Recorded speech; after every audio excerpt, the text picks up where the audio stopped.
Nice to meet you. In Japanese, こんにちは、はじめまして。My name is Gaku, and today I'm gonna show you how to identify the brachial plexus between the scalenes. First, let me introduce myself to you. I am an anesthesiologist and a pain clinician working at a hospital in Hokkaido, Japan. And I like identifying the structures, especially peripheral nerves and the skeletal muscles with ultrasound unit. And I've made hundreds of videos in Japanese, and this is the first one in English. I'm sorry, but be patient with my English. It's not good enough. I'm gonna be good.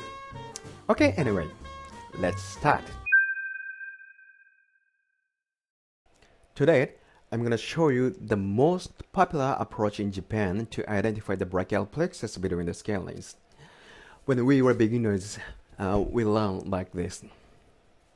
Okay, let me do this.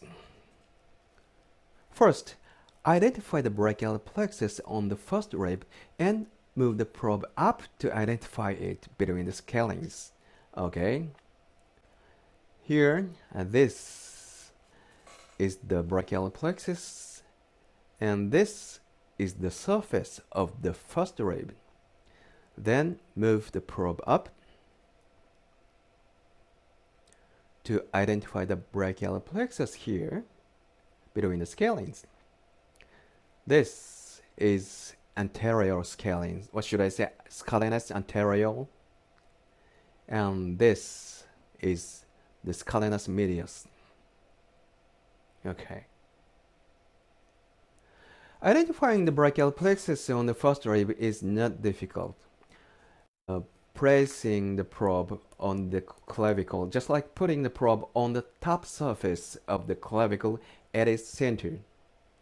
Then tilt the probe down. Okay. And you can see the brachial plexus here and subclavian artery here on the surface of the first rib. Then move the probe up to here. This approach is superior in that you can move the probe up just observing the nerve itself. From here,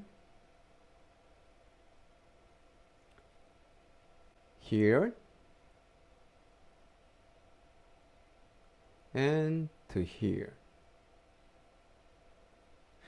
But on the other hand, this approach is a little difficult for beginners because you have to move the probe in 3 ways at the same time. The first motion is moving the probe up, sliding the probe up.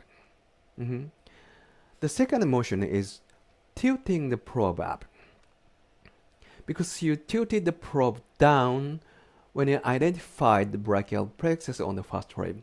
So that's why you have to tilt up the probe when you identify the brachial plexus between the scalenes. This is the second motion. And the third motion is to slide the probe medially, because brachial plexus between the scalenes is more medial to the brachial plexus on the first rib.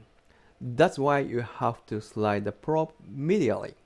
Okay, so you have to slide the probe up, you have to tilt the probe up, and you have to slide the probe medially at the same time. That's why this approach is a little difficult for beginners.